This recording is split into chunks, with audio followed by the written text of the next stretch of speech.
Assalamualaikum warahmatullahi wabarakatuh. Bismillah, alhamdulillah.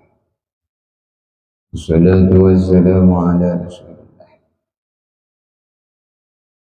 Alhamdulillahilladzi ja'ala hadisan nabi sallallahu alaihi wasallam fil ihtidaa mislan nujum. Wa asyhadu an la ilaha illallah wa anna Muhammadan rasuluhu alladzi a'tahu asrarul ulum. Wassalatu wassalamu ala abdul khalqihi Muhammadinil mab'us bil mu'jizat wa ala alihi masubihi dalalat wa ashabihi anjumil hidayat. Para hadirin jemaah salat maghrib yang berkesempatan hadir malam ini di majelis ilmu. Setiap malam Sabtu kita berkumpul di sini dengan harapan Allah Subhanahu wa taala selalu memberikan tambahan-tambahan ilmu kepada kita.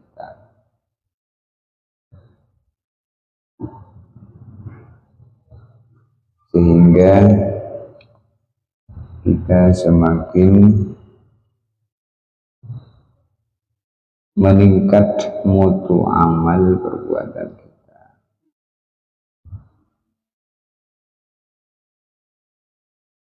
Amal-amal yang kita kerjakan dalam setiap hari 24 jam hendaklah harus dilandasi dengan kepahaman agama, ilmu. Maka ilmu itu disebutkan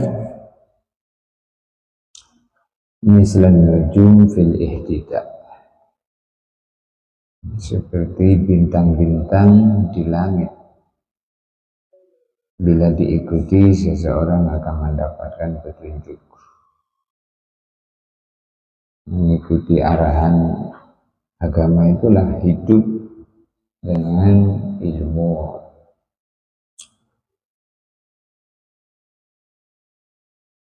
Bismillahirrahmanirrahim. Fadlu sholatil jama'ati, keutamaan sholat berjamaah, ala sholatir rajuli wahdahu, terhadap sholat sendirian, khamsun wa isruna darajah, 25 derajat. Jadi ada dua hadisnya. Hadis yang pertama menyebutkan lebih baik sholat berjamaah itu lebih baik dari sholat sendirian 25 derajat. Hadis yang kedua, hadis yang diriwayatkan oleh Abu Hurairah menyebutkan sholatul fardhi khairun min sholatul jama'ati khairun min sholatil fardhi bi sab'in wa isrin derajat. Dan menyebutkan 27 derajat.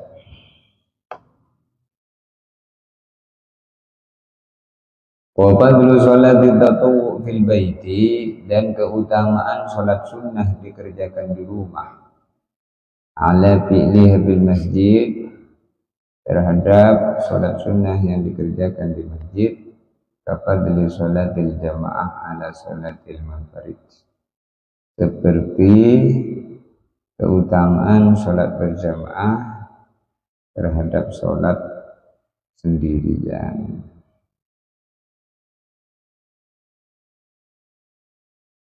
Maka sholat berjamaah itu lebih utama dikerjakan di masjid. Kalau sholat sunnah lebih utama dikerjakan di rumah, sehingga rumah kita tidak sepi dari amal. Rumahnya makmur dengan amalan. Bahkan ada riwayat, bila suami istri bangun malam untuk supaya menghidupkan sholat tahajud itu mendapatkan doanya Nabi supaya disayang Allah. Jadi Nabi mendoakan keluarga yang sholat tahajud di rumah, didoain supaya disayang. Disayang itu dirahmat. Sayang Allah itu perkara yang tertinggi di atas ridho Allah. Kalau orang disayang Allah pasti diridhoi Allah, dicintai Allah. Rahimallahu ra'an qama minal laili wa ayqadha ahla fa in abatna dhahalma. Ini doanya Nabi. Rahimallahu ra'an, semoga Allah menyayangi seseorang. Qama minal laili, yang dia bangun malam di rumahnya, bangun malam. Wa aiqadha ahlah, lalu kemudian setelah bangun membangunkan istrinya, bangunkan keluarganya. Fa in abatna dhahalma, bila istrinya setelah dibangunkan tidak mau bangun, maka suaminya memerciki air di mukanya, di wajah. Dan semoga Allah sayang kepada seorang perempuan yang bangun di malam hari lalu membangunkan suaminya. Bila suaminya dibangunkan tidak mau bangun, maka istrinya memerciki air di wajah. Nah, ini Nabi mengajarkan kepada kita kehidupan harmonis itu bila di rumah tangga itu terjadi kerjasama di dalam mengamalkan agama. Istri mendukung suaminya, suami mendukung istrinya. Betapa susahnya kalau amal agama tidak hidup di rumah kita, atau kurang adanya kerjasama yang baik. Maka Nabi SAW merasakan nikmatnya rumah tangga ketika di dalam rumah tangga itu terjadi kerjasama yang baik. Sehingga Nabi mengatakan, baiti jannah, rumahku laksana surga. Nah, itu memberikan pelajaran bahwa hidup sejahtera itu bukan banyaknya harta. Karena fakta sejarah, fakta yang kita lihat itu justru orang semakin banyak harta itu semakin terjadi keributan, terjadi pertengkaran. Kalau kita tengok di dunia maya, di TV-TV itu yang sering masuk ke berita-berita itu orang yang banyak duit, tengkar sama suaminya, sama istrinya, mengambil duit orang triliunan. Jadi uang itu kalau caranya nggak betul, di antara tandanya uang itu menjadikan dia tersiksa. Tapi kalau uang itu caranya betul mengambilnya, maka membuat semakin banyak uang semakin nikmat hidupnya, semakin mikirkan tetangganya, semakin banyak orang tercukupi hidupnya dengannya. Sebabnya seperti di zaman Nabi itu begitu.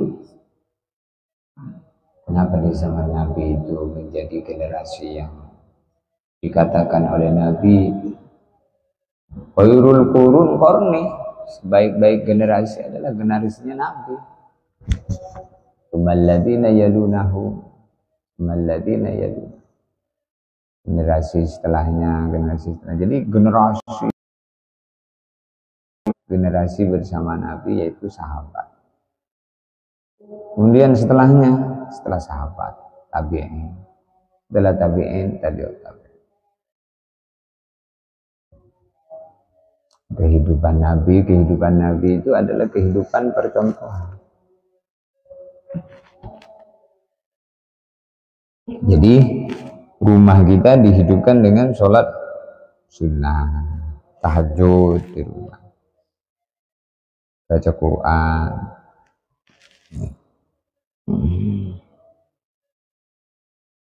Rumah yang ada amalan, ada zikir, ada baca Quran, ada amalan di rumah itu, ada amalan agama tentunya.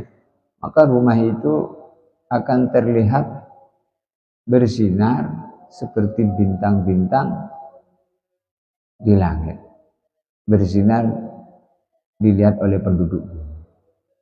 Maka rumah yang ada di bumi ini bersinar dilihat oleh penduduk langit, seperti penduduk bumi melihat bintang-bintang.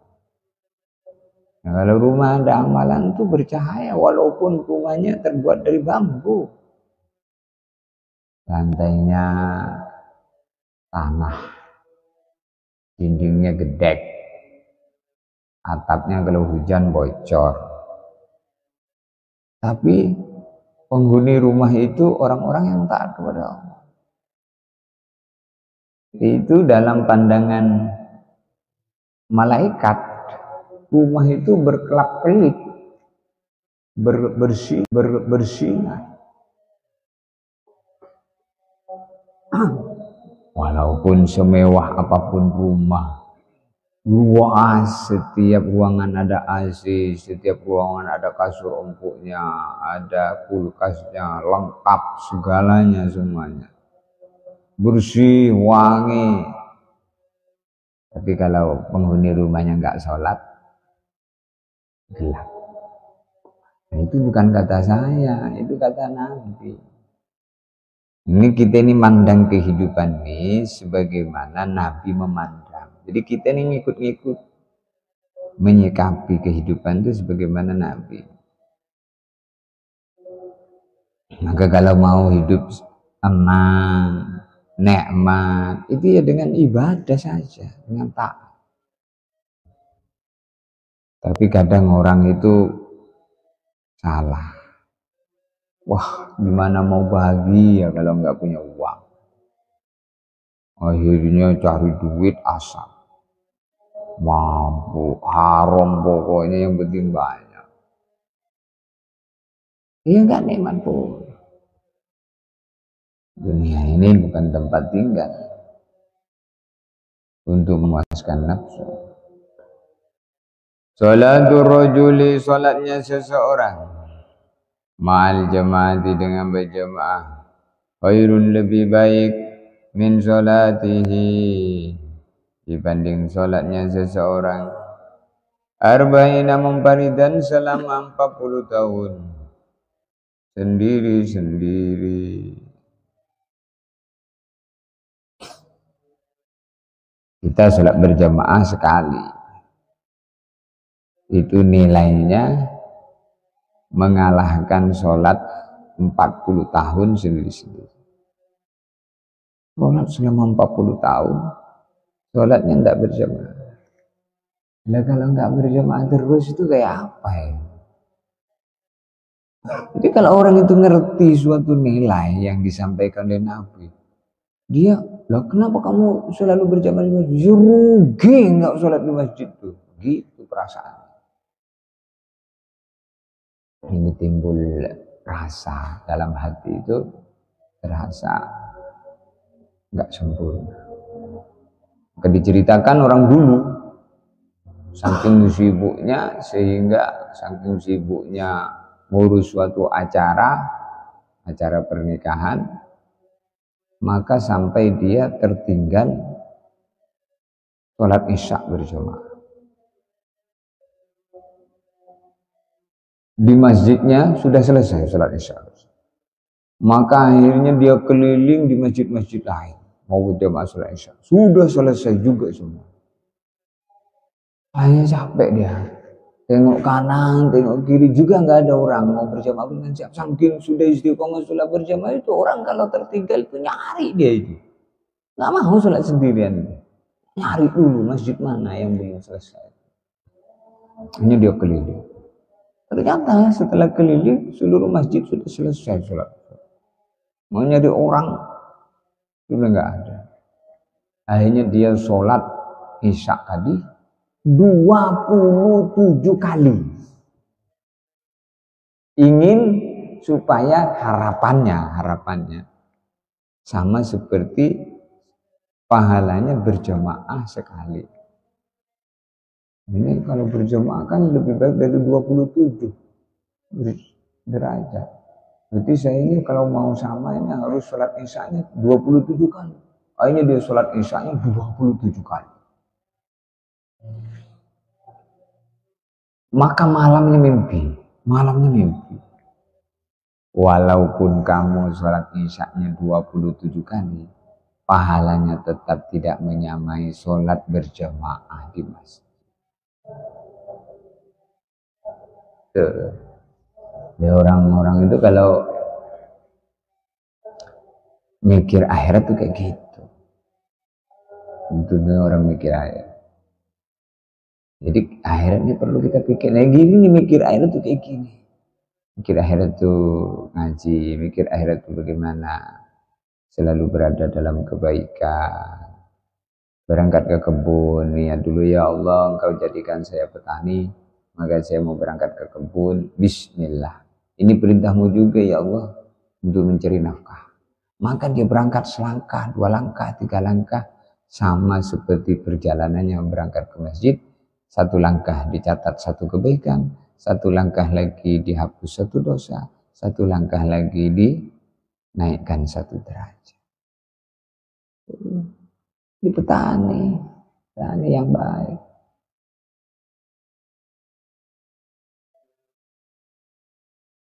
Dengan zikir,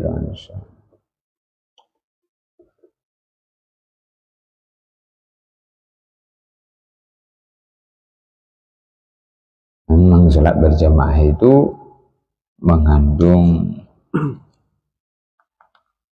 satu hikmah yang besar, dimana dengan kita menjalankan sholat berjamaah di masjid ini terjadi mahabbah antara makmum, ketemu terus, sehingga orang dulu itu kok ada seseorang nggak kelihatan di masjid, maka langsung tersimpul 3.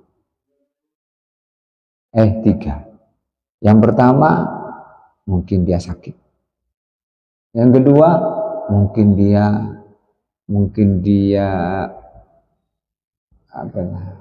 yang pertama sakit, yang kedua mungkin dia safar, mungkin sedang bepergian, yang ketiga mungkin dia sudah meninggal. Makanya kalau ada orang dulu kok nggak kelihatan di masjid, maka orang-orang yang ada di masjid langsung imamnya musyawarah. Ini kok Pak Ahmad nggak kelihatan. Gimana kalau kita pergi ke rumah Pak Ahmad nih? Habis ini kita bareng-bareng. Siapa tahu mungkin sakit atau gimana. Dan mereka pergi ke rumah. Sehingga tahu, oh ternyata sakit, oh ternyata sapa, oh ternyata sudah meninggal. Diceritakan dalam satu kisah Sayyidina Umar dengan Sulaiman bin Abi Hasmah. Ada seorang sahabat namanya Sulaiman bin Abi Hasmah. Ketika Khalifah Umar bin Khattab zamannya Sayyidina Umar, ini tidak kelihatan di masjid. Sayyidina Umar itu kalau mau sholat berjamaah itu setelah sholat tengok. Kalau lengkap semua yang biasa hadir itu, kok nggak ada? Wah kemana ini orangnya? Maka Sulaiman bin Abi Hasmah itu tidak kelihatan sholat berjamaah subuh. Maka habis sholat subuh, Nabi berangkat pergi ke rumahnya Sulaiman bin Abi Hasmah. Setelah sampai di sana, maka ada ibunya.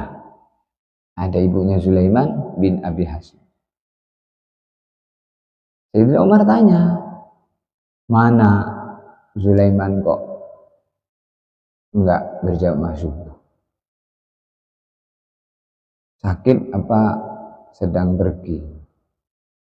Maka ibunya jawab, Khalifah Umar, semalam dia itu sholat sunnah semalam suntuk. Mungkin ketiduran dia itu. Tengoknya masih geletak, ternyata masih tidur. Ketiduran. Sampai capek. Mungkin sholat sunnah capek tidur. Maka Sayyidina Umar mengatakan, saya itu lebih senang sholat subuh berjamaah di masjid daripada sholat sunnah semalam suntuk. Maknanya apa? Sayyidina Umar itu peduli kalau ada orang nggak sholat berjamaah itu peduli. Apalagi nggak sholat 5 waktu.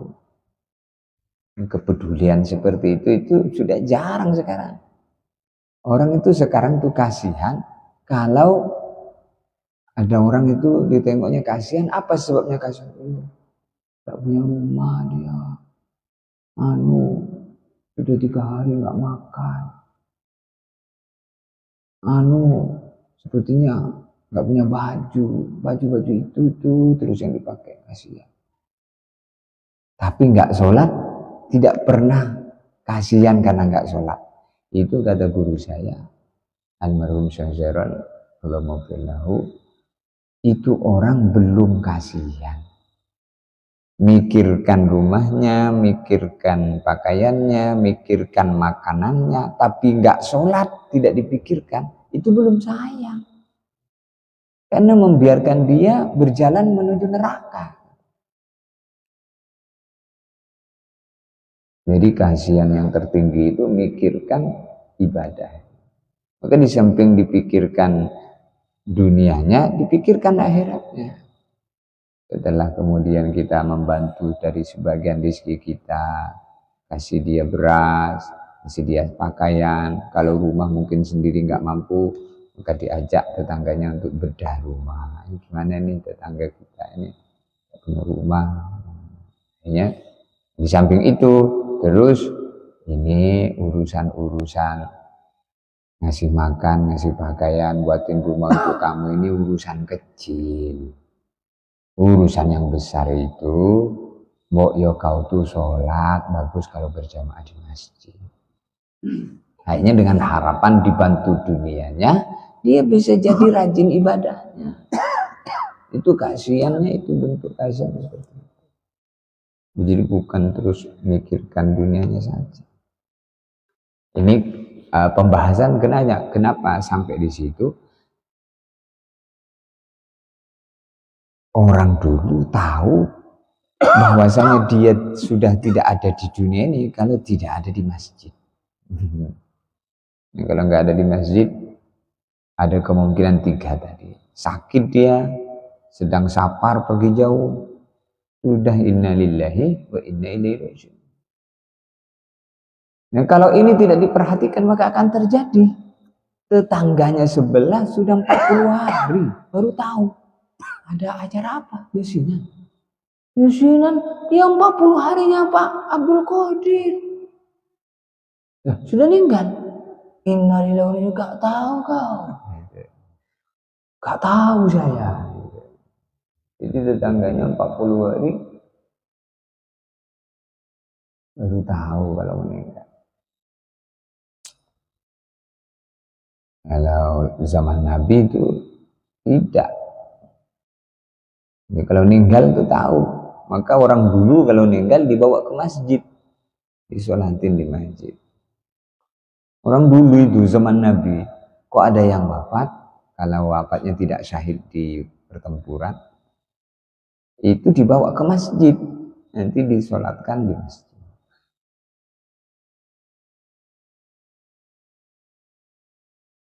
Jangan sampai kita ini ke masjid ketika mati.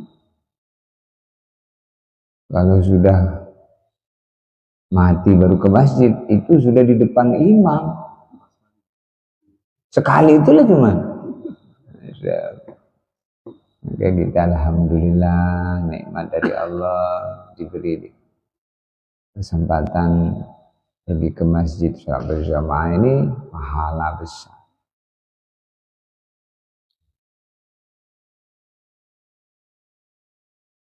Wa qala sallallahu alaihi wasallam afdhalus salawati 'inda Allah ta'ala salatu subhi yaumal jum'ati fi jama'atin. Afdhalus salawati, salat yang paling utama itu paling tinggi nilainya. Indallahi, menurut penilaian Allah, salatu subhi adalah salat subuh yaumal jum'ati, pada hari Jumat, fi jama'atin, berjamaah. Jadi berjamaah hari Jumat salat subuh itu yang paling tinggi. Salat subuh berjamaah hari Jumat itu paling tinggi nilai.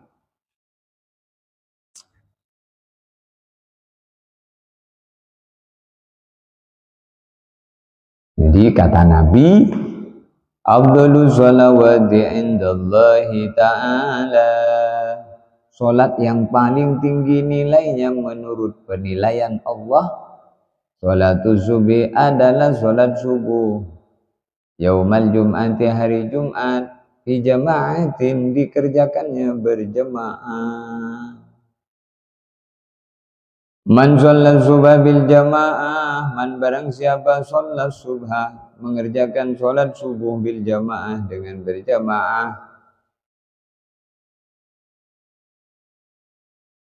fahuwa, maka orang yang sholat subuh berjamaah itu fi zimmatillahi, hari itu berada di dalam jaminan penjagaan Allah. Sholat subuh secara umum selain Jumat itu orang sholat subuh berjamaah maka dapat jaminan Allah. Kalau sholat subuh berjamaah hari Jumat, tinggi lagi. Maka dalam kitab I'anatul Talibin disebutkan bahwasanya Nabi memberikan arahan untuk sholat subuh berjamaah hari Jumat, bacaannya itu rakaat pertama setelah Fatihah Alif Lam Mim Sajadah, rakaat kedua Al-Insan.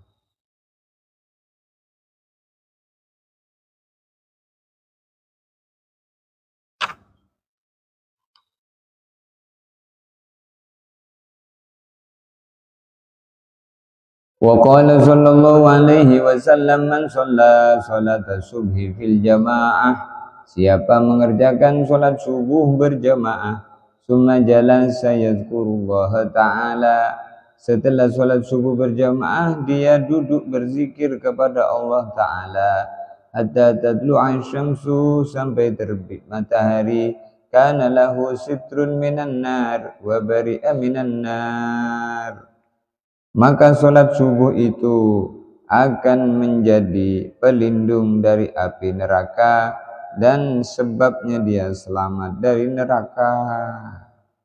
Itu sekali. Jadi minimal seumur hidup itu kita pernah sholat subuh berjamaah, setelah sholat subuh berjamaah berzikir kepada sampai isyraq, setelah isyraq baru pulang. Dalam riwayat lain dapat pahala haji dan umroh. Orang yang sholat subuh berjamaah lalu duduk berzikir kepada Allah sampai isyraq, maka dia dapat pahala haji dan umroh yang sempurna.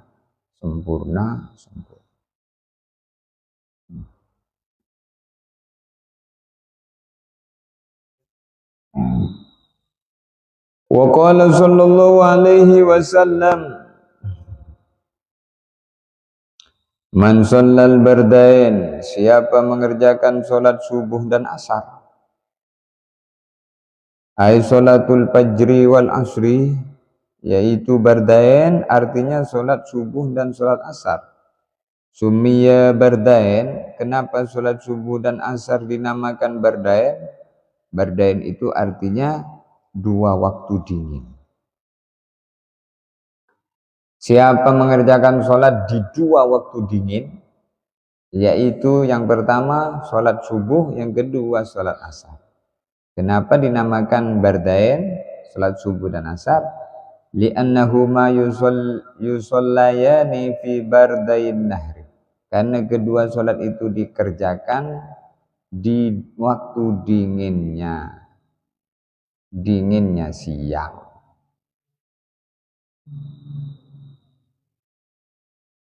Wahuma, yaitu keduanya itu torofahu, ada di ujung dan awal. Subuh itu ada di permulaan siang, kalau asar ada di akhir siang.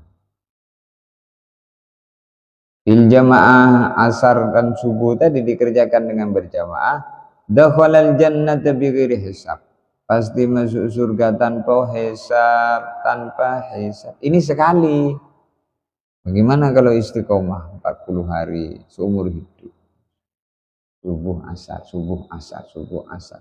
Kalau orang bisa menjaga subuh asar, maka dia pasti menjaga maghrib isya. Subuh asar. Kalau orang bisa menjaga subuh asar, maka zuhurnya akan ia jaga. Kalau subuh asar dia mampu menjaga, maka zuhurnya akan ia jaga. Kalau orang bisa menjaga subuh dan asar, maka maghrib isyanya akan dijaga. Ada kadang orang itu ke masjid maghrib isya aja, belum sempurna.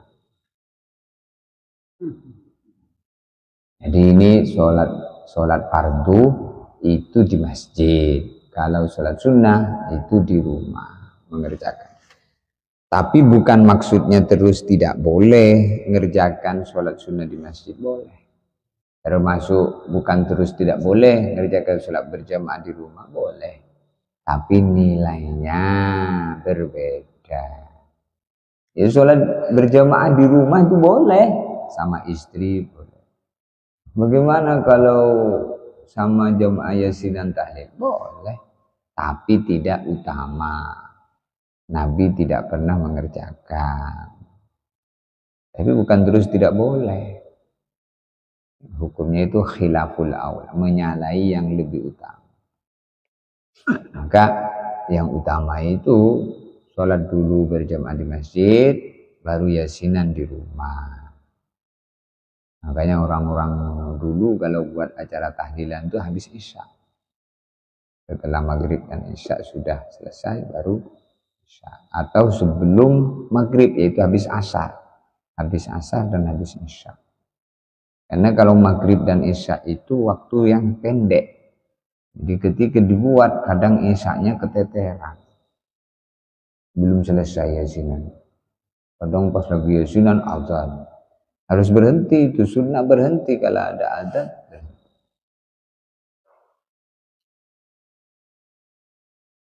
Jadi boleh tapi tidak utama. Bukan haram, bukan tidak sah. Boleh. Boleh dan sah. Dapat 27 juga derajat. Tapi mutu 27-nya berbeda dibanding kalau dikerjakan di masjid. Yang tahu dengan mutu itu siapa? Allah. Nanti ketika di hari kiamat ditengok, loh kok ini sholat subuh, sholat berjamaah yang ini kok berbeda dengan itu? Oh, ini kamu dulu di rumah tahlilan yasinan itu. Yang ini di masjid.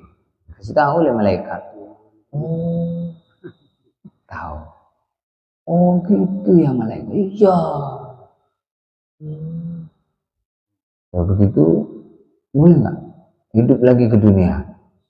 Nggak kate, dunia sekarang nggak kate lagi. Udah hancur. Mau balik kemana kamu? Udah di sini wae selama-lamanya. Kalau baik di surga selama-lamanya. Kalau tidak baik di neraka selama.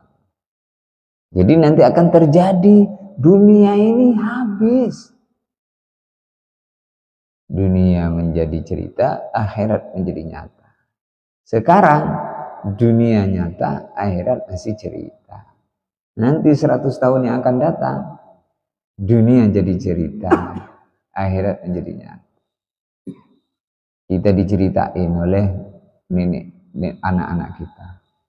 Dulu itu saya, waktu kecil saya punya mbah rajin sholat. Dia yang bercerita sudah jenggotan juga, sudah putih, tua. Dulu itu tahun berapa? Ditanya sama anak. Itu tahun berapa, Mbah? Dulu itu tahun 1740. 1700.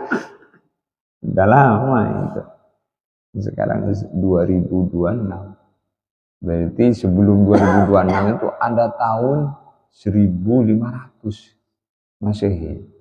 Kita di mana itu ya? Belum lahir ya kita ya? Belum.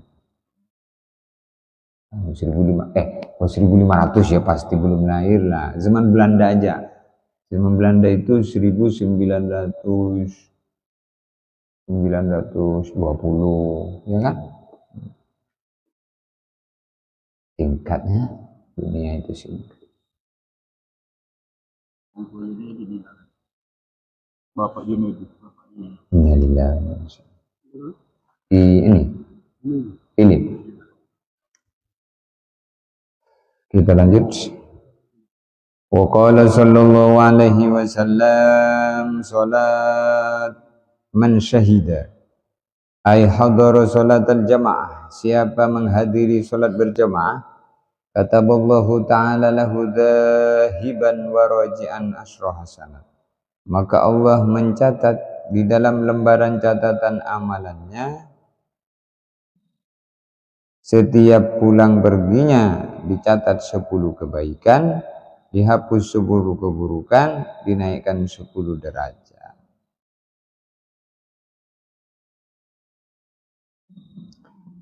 Masalahnya kita itu tidak nengok hasanah itu apa yang dicatat. Tidak. Kalau setiap berjalan ada malaikat situ dicatat, maka mungkin kita kalau terlambat tuh minta maaf sama malaikat aja. Malaikat, maaf malaikat. Kita nggak tahu. Makanya setiap Jumat itu di pintu-pintu masjid berdiri malaikat. Berdiri malaikat mencatat orang pertama, orang kedua, orang ketiga, orang keempat, orang kelima, orang keenam. Orang pertama dikasih pahala seperti unta.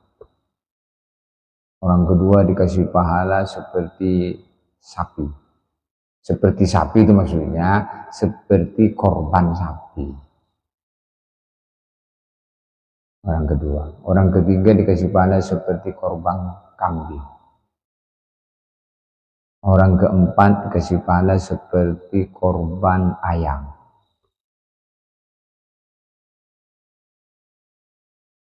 Orang keempat, orang kelima dicatat seperti korban telur. Orang keenam terlambat. Telur pun tidak dapat. Jadi ini maksudnya apa? Maksudnya itu mulai dari subuh sampai jam 12 itu dibagi 6. Berarti berapa jam itu? Dari 5 jam 5 ya. Jam 5 sampai ke jam 12 itu berapa jam? 5, 6, 7, 8, 9, 10, 11, 12. Iya, sejam-sejam lah. Jadi kalau mau dapat unta jam 6. Dapat unta tuh. Kalau mau dapat sapi jam 7. Kalau mau dapat kambing jam 8. Kalau mau dapat ayam jam 9. Jam 9, jam 10 lah ayam tuh. Telur jam 11.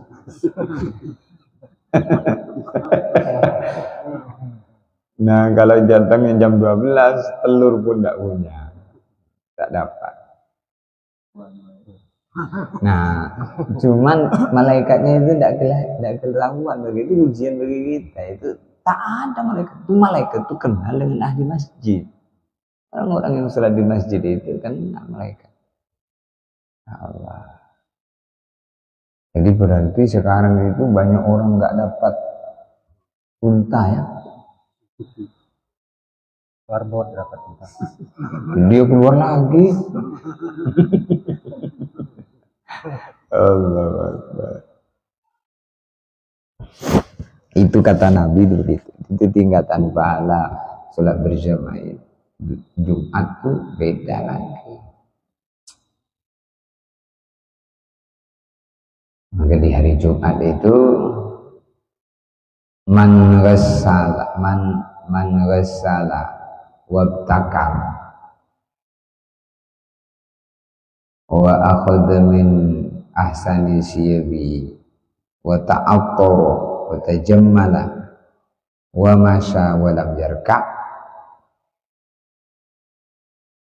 kataballahu lahu bi kulli khatwatin minha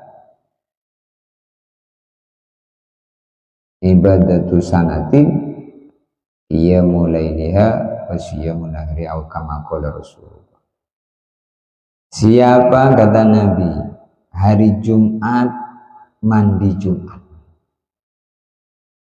setelah mandi Jumat memakai baju yang paling bagus ini yang paling bersih,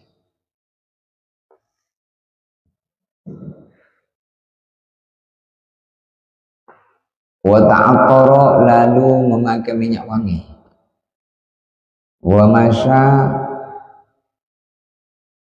wadana minal imam mendekat dengan imam, wa masya walam yarkab berangkat ke masjid dengan jalan kaki tidak naik kendaraan, setiap langkah kakinya ditulis ibadah 1 tahun. 1 tahun dikasih pahala ibadah 1 tahun setiap langkah. Yang mana ibadah 1 tahun ini malamnya penuh sholat semalam suntuk, siangnya puasa.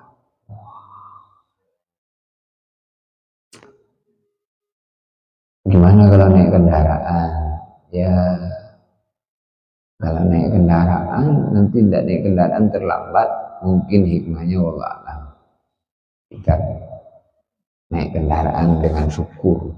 Ya, kalau mau Jumat di sana, nak jalan kaki ke Sekayu, lambat. Ya, minimalnya maka Allah Maha tahu diniatkan. Ya Allah ini naik kendaraan syukur dikasih kendaraan. Yang penting intinya jangan lupa mandi Jumat. Mandi Jumat niatnya mandi Jumat ya Allah siap. Udah mandi Jumat. Niat mandi sunnah Jumat ya Allah siap. Jadi hari Jumat.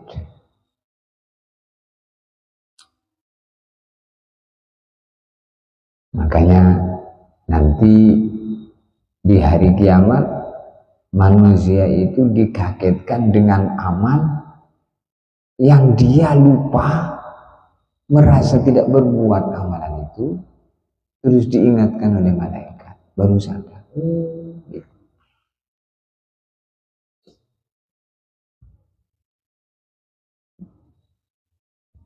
Zaman Nabi itu ada orang namanya Sya'ban. Walaupun riwayatnya ini diperselisihkan, tapi di sini ada pelajaran. Ada seorang sahabat namanya Sya'ban. Sya'ban ini istiqomah sholat berjamaah di masjid bersama Nabi. Gak pernah tertinggal sepanjang hidup. Padahal rumahnya dengan masjid itu menghabiskan waktu harus berjalan 3 jam. Walaupun berjalan dari rumahnya ke masjid 3 jam, dia tidak tertinggal sholat berjamaah. Jadi kalau mau sholat subuh jam 3 sudah berangkat ya. Kalau mau sholat zuhur jam 9 sudah berangkat. Kalau mau sholat asar mungkin tidak pulang lagi dia. Maghrib juga tidak pulang lagi. Isya, maghrib isya tidak pulang lagi. Jadi langkah-langkah ke masjid ini paham. Maka setelah sholat Sya'ban itu biasa duduk di pojokan masjid. Nabi nengok ya, kalau habis sholat nengok. Suatu hari ditengok, lah kok nggak ada nih Sya'ban di mana? Nggak ada. Maka oleh Nabi ditengok ke rumahnya, nyampe di rumah istrinya bilang, meninggal ya Rasulullah, udah wafat suami saya. Tapi ya Rasulullah, itu suami saya bilang ketika sakaratul maut itu berteriak 3 kali. Yang pertama, saya nggak paham ini ya Rasulullah, engkau yang paham. Tolong jelaskan nih teriakan suami saya ini menjelang wafat. Yang pertama suami saya bilang, kenapa tidak lebih jauh? Kenapa tidak semuanya? Kenapa tidak yang baru? Maka Nabi menjelaskan, itu ketika sakaratul maut itu ditampakkan pahalanya suami kamu jalan ke masjid itu 3 jam. Saking tingginya pahalanya, maka berteriak, kenapa tidak lebih jauh? Cuma 3 jam, kalau lebih jauh lagi, lebih tinggi lagi pahala. Betul, di sakaratul maut itu, nyata semua. Kenapa tidak semuanya? Suatu hari suami kamu itu bersedekah separuh roti, paruhnya dimakan sendiri, paruhnya dikasihkan, tampakkan pahala sedekah separuh roti. Separuh aja segitu, kenapa tidak semuanya?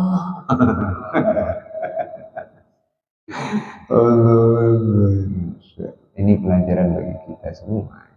Cerita-cerita sahabat tuh kita ambil hikmahnya.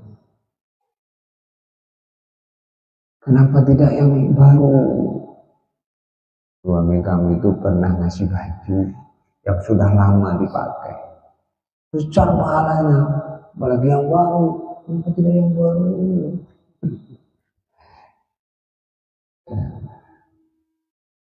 Nah, inilah kita. Jadi yang mau ke kubur itu bukan orang lain, kita. Ini kan kita amal dulu, jadi kita sholat untuk kita haji untuk kita. Itu orang lain. Jadi nggak usah nengok sana, itu dibuat. Aku dia nggak buat, enggak. Ya mak itu kan kita yang mau berangkat. Apakah kalau kita berangkat dia ikut? Enggak.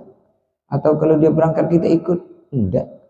Istrinya pun walaupun di malam pertama aku cinta hidup semati, besoknya mati suaminya itu, nggak ikut ke kubur, nangis. Mas, nangis dia seminggu nangisnya, di situ cari lagi. Itulah ini. Iya, alhamdulillah. Minggu ini kita jumpa, mudah-mudahan minggu depan jumpa kembali, dan jumpa lagi. Pada akhirnya kita selalu berada dalam kebaikan. Mudah-mudahan kita tidak diambil nyawa kita, melainkan waktu dan kondisi yang sangat dicintai Allah. Al-Fatihah. Ihdinas siratal mustaqim, siratal ladzina an'amta 'alaihim. Subhanallah bihamdihi, subhanallah.